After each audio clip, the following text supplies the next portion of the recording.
They said a day would come when the enemies of Africa would be desperate enough to try anything, to invent any paper, to stamp any seal, to write any so-called law, just to bring down the spirit of a free man. That day has come, and it came wrapped in the name of Judge Thomas. They call it an arrest warrant. I call it a piece of paper soaked in arrogance, written in the blood of hypocrisy, and signed with the trembling hand of a coward hiding behind a robe. They believe that because they have built courts with marble floors, because they have filled shelves with books of their laws, because they have created a theater of justice in their language, they can command the sons and daughters of Africa like cattle. They think that their ink can chain my voice, that their signature can bind my spirit, that their summons can make the will of our people collapse. They are wrong, they have always been wrong, they will die wrong. Judge Thomas, let me speak directly to you, because I am not the kind of man who hides behind advisors or whispers my words through lawyers. I have no need for interpreters to soften my words, no need for spokesmen to dilute my truth. My voice is mine, and it carries the weight of millions who have walked through the fire with me. You have issued an arrest warrant for me, and in your mind, that is supposed to mean something. That this paper you signed is supposed to bend my back, lower my head, and force my feet into chains. But you miscalculated. You misread the man you are dealing with. Do you think I am afraid? Tell me, on what grounds do you think fear lives in me? Fear belongs to those who have something to lose that they did not earn. Fear belongs to those whose power was handed to them by others. Fear belongs to those who stand on thrones built on the backs of the poor. But I was not given power. I took responsibility. I was not handed leadership. I answered the call when my people were in danger. Fear is a luxury for men who have never stared death in the eye. I am not one of those men. Do you think that a man who faced down terrorists trained, funded, and armed by the very hands that claim to bring justice would be moved by a piece of paper with your signature? Do you think that a man who has walked in villages emptied by war, who has looked into the eyes of mothers holding the lifeless bodies of their children, who has stood at the graves of friends, whose only crime was defending their homeland, do you think such a man can be made to tremble because you scratched your pen on a document in a foreign office? You insult not just me, but the very concept of courage. I have stood before tanks, Judge Thomas. I have heard the clatter of machine guns pointed at my chest. I have walked through the dust of explosions that tore through the air like angry gods. I have felt the silence that follows a battle. The heavy, suffocating silence where you count the faces still alive and feel the weight of those who are gone. And in that silence, I did not feel fear. I felt duty. I felt rage at the injustice. I felt the unshakable knowledge that if I did not stand, no one would.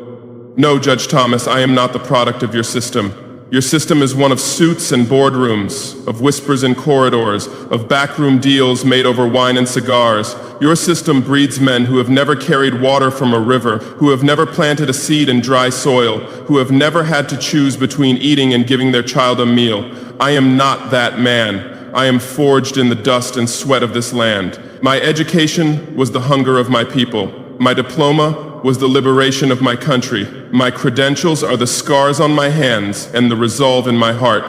I am not the result of your education. You think your universities create leaders, but they create servants. Servants polished to look like masters. Men who quote your philosophers but cannot recite the names of the elders who kept their villages alive. I have read your books, yes, but I have also read the sky when the rains were late. I have read the eyes of my soldiers when they return from the battlefield. I have read the unspoken questions of my people when they wondered if the struggle was worth it. Your schools do not teach that. Your degrees cannot measure it. I am not the pet of your embassies. I do not go to foreign capitals to kneel in gilded halls, to smile for cameras while signing away the lifeblood of my nation. I do not need your aid when your aid is a leash. I do not need your applause when your applause is only for those who obey. You cannot summon me with invitations and promises. You cannot threaten me with isolation, because a man who walks with his people is never alone. I am the son of a people who learned long ago that the law of the oppressor is nothing more than the chain of slavery polished to look like gold. You call it law, we call it control. You call it justice, we call it domination. And we know it well. We know it from the days when colonial governors issued decrees that stole our land. We know it from the days when your courts punished us for speaking our language, for gathering in groups, for daring to dream of independence. You think you have changed because the chains are now written into contracts, because the whips are now economic sanctions, because the prisons are now political pressure. But the nature is the same, Judge Thomas. It is the same hand holding the chain, the same voice giving the order, the same arrogance that believes it can define the limits of our freedom. Do you know why your arrest warrant does not scare me? Because I know it is not about justice. It is about reminding us of our place, the place you think we belong, beneath you, obedient to you, grateful for your crumbs. But that place no longer exists for me, and it no longer exists for Africa. We have burned it.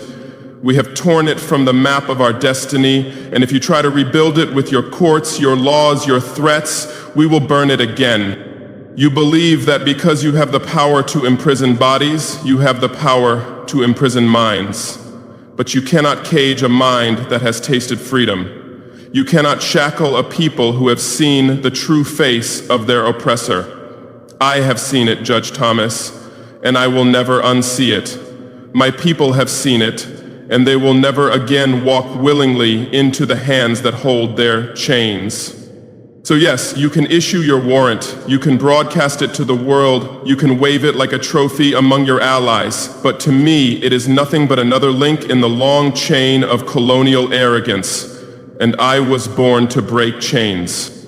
You sit in your court with your wig, with your books, with your cameras, pretending to hold the world in your hands, but what you hold is a lie. The law you claim to defend is a tool of empire, the empire that raped Africa for centuries and now pretends to teach us morality. You are not a judge, you are an actor in a dying play, performing for an audience that has stopped clapping, pretending the spotlight still shines on you when the generator has already failed. You call me criminal because I do not bow to your orders. You call me dangerous because I speak the language of liberation. You call me a threat because I will not let my people be trampled. But the truth is this: it is you who are afraid. Afraid that the fire you see in Burkina Faso will spread to Mali, to Niger, to Congo, to South Africa, to every corner of this continent until your courts are nothing more than empty rooms collecting dust. I'm afraid that one day your arrest warrants will be laughed at by children who know their history, by leaders who owe you nothing, by nations that have cut the last string of dependence. You think you can use law as a weapon, but this time you have chosen the wrong target. Your law does not walk in our markets. Your law does not drink from our rivers. Your law has no place under our sun. When you write my name on your paper, it carries no weight here. It is a foreign tongue trying to command a language it cannot pronounce. You see, Judge Thomas, power is not in the ink you spill. It is in the people who refuse to obey. And here in Africa, we have reached that point. You talk about human rights. Where were you when your governments were supplying the weapons that slaughtered our children? Where were you when mines owned by your corporations collapsed on African workers? Where were you when puppet leaders stole billions while you smiled and shook their hands? You have the audacity to pretend you are the guardian of justice, but every African knows your court is a wolf in the robes of a priest. Let me tell you what your arrest warrant has done. It has not weakened me. It has not frightened me. It has not silenced me. No, Judge Thomas. It has awakened millions. It has shown them in black and white that the fight we speak of is real, that when an African stands up for his land, for his people, for his dignity, the colonial master will always come knocking with chains. You thought you were humiliating me, but you have revealed yourself. You thought you were isolating me, but you have united my people. You thought you were ending my influence, but you have multiplied it 1,000 times. When the slaves of old escaped the plantations, they were hunted, chained, beaten, and yet they kept running. Today the chains are legal documents, the beatings are sanctions, the hunts are arrest warrants. but the spirit is the same. We will keep running, not away from you, but toward our freedom, toward our destiny, toward the day when no African leader will need to explain to the West why he chose to serve his people. I know your type. You are the kind of man who believes history began when Europe wrote it down. You think your institutions are the pinnacle of civilization. You cannot imagine a world where Africa stands on its own feet. And so when we rise, you panic. You scramble to invent charges, to issue warrants, to intimidate, to divide. You cannot fight us on the battlefield of ideas, so you try to drag us into the courtroom of your making, where the jury speaks your language, where the rules bend to your interests, where the sentence is written before the trial begins. But here is where you miscalculated, Judge Thomas. Africa is no longer a courtroom where you can play God. It is a battlefield where the people are the judges, the witnesses, and the executioners of history's verdict.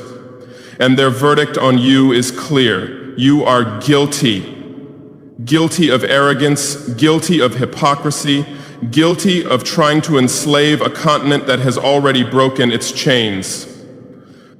I will not come to your court. I will not recognize its authority.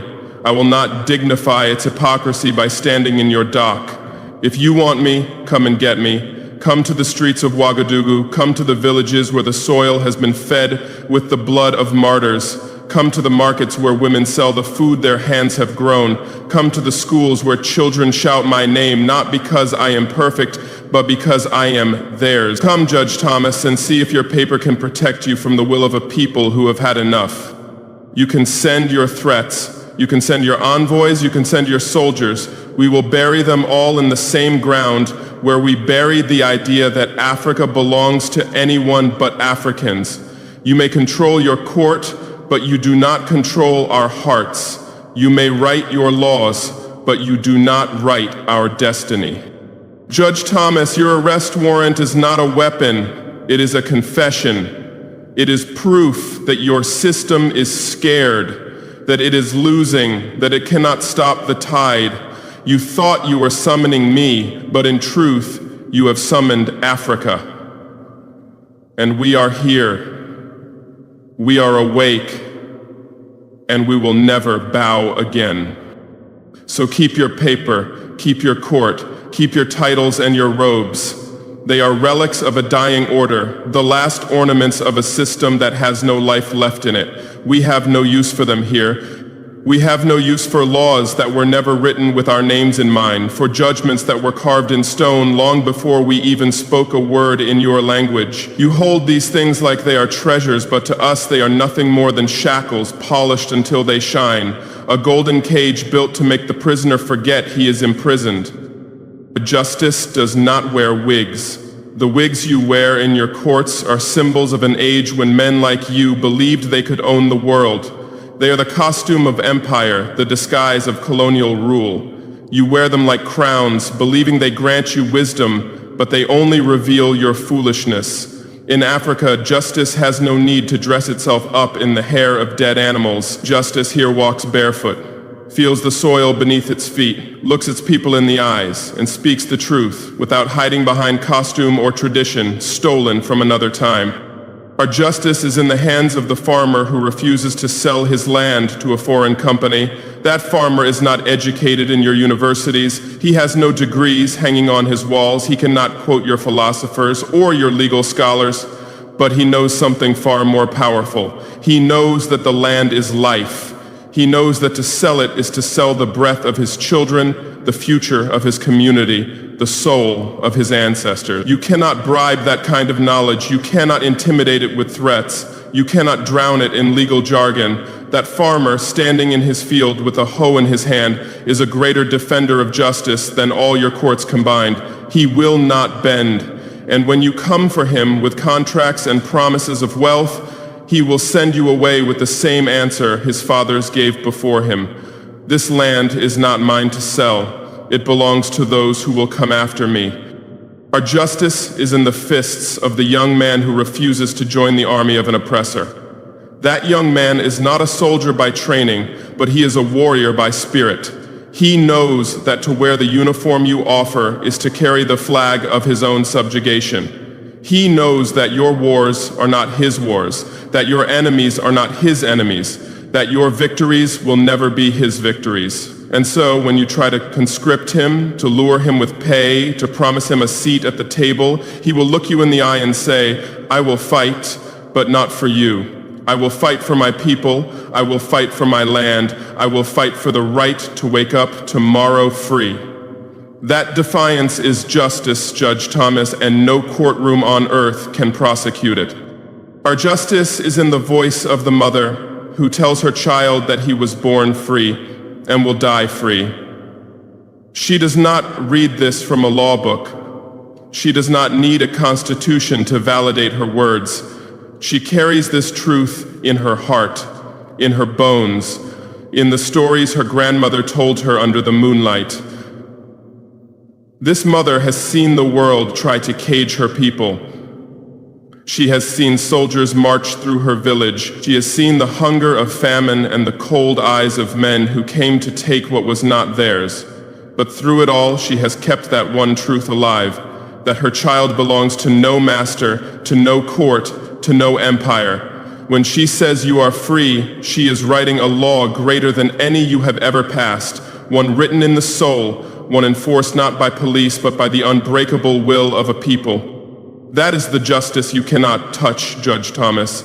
That is the justice your arrest warrants cannot chain. You can send 1,000 soldiers, you can send 1,000 papers, you can send 1,000 threats, it will make no difference, because the justice we speak of is not written down. It lives in our daily acts, in the choices we make, in the refusal to bow. You cannot lock it away because it is not a man, not a building, not a government. It is a spirit that moves from one generation to the next, untouched by your decrees.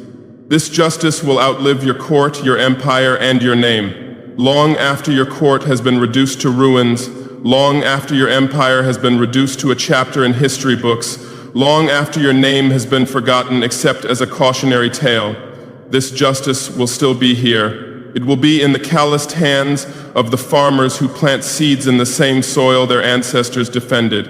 It will be in the eyes of children who walk to school without fear of soldiers. It will be in the songs sung by old women at the market, songs that speak of victory over those who came with chains.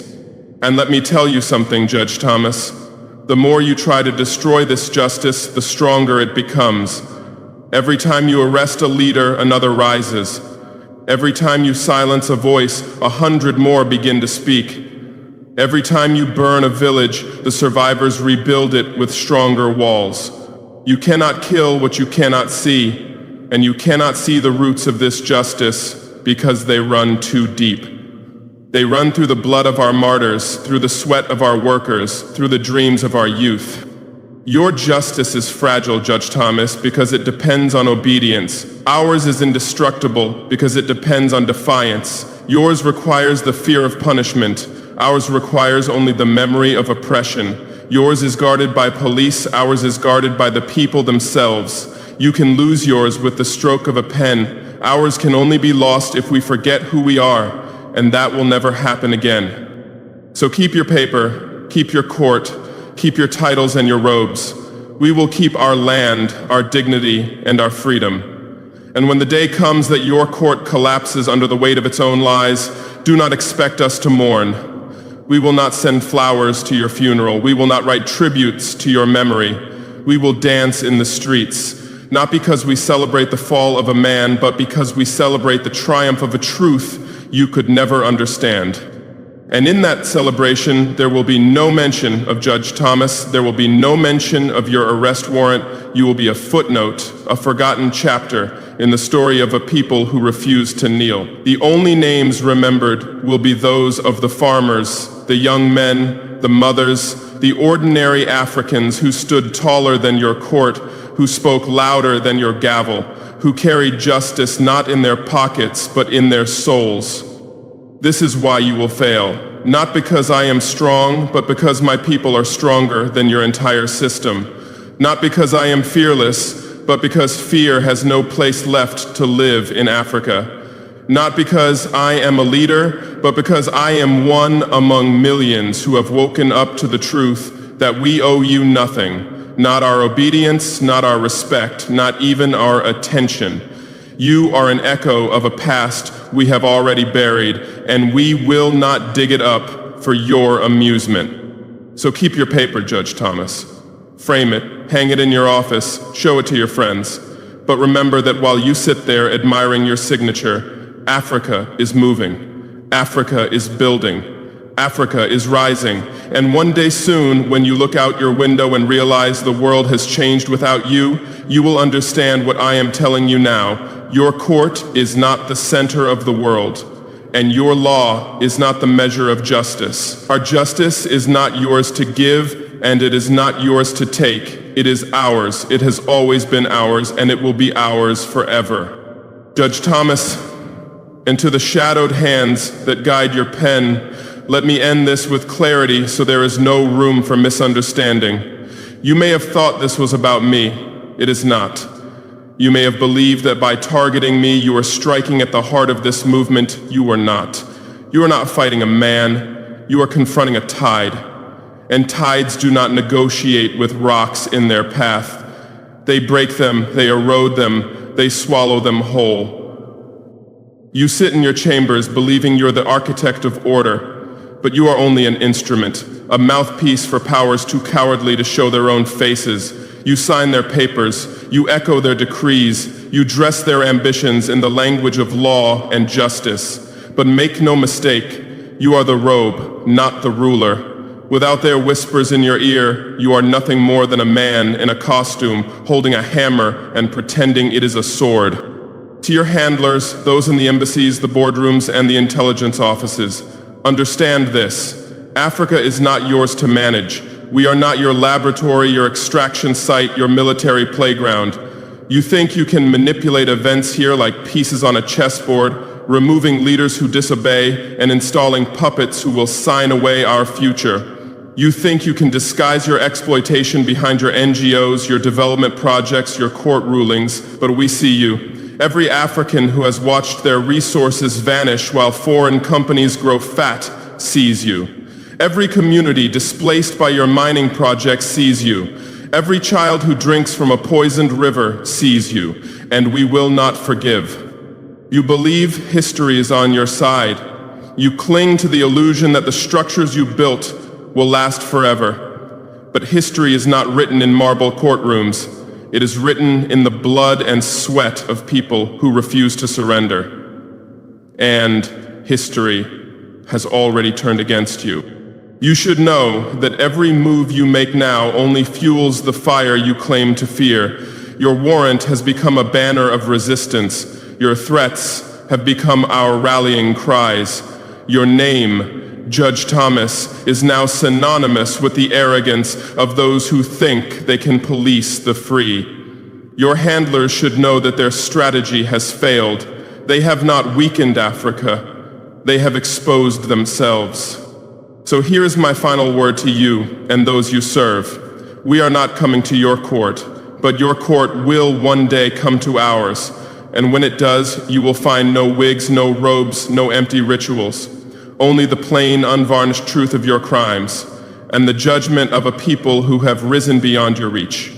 When that day comes, do not ask for mercy, you showed none. Do not ask for understanding, you earned none. And do not expect your titles to protect you.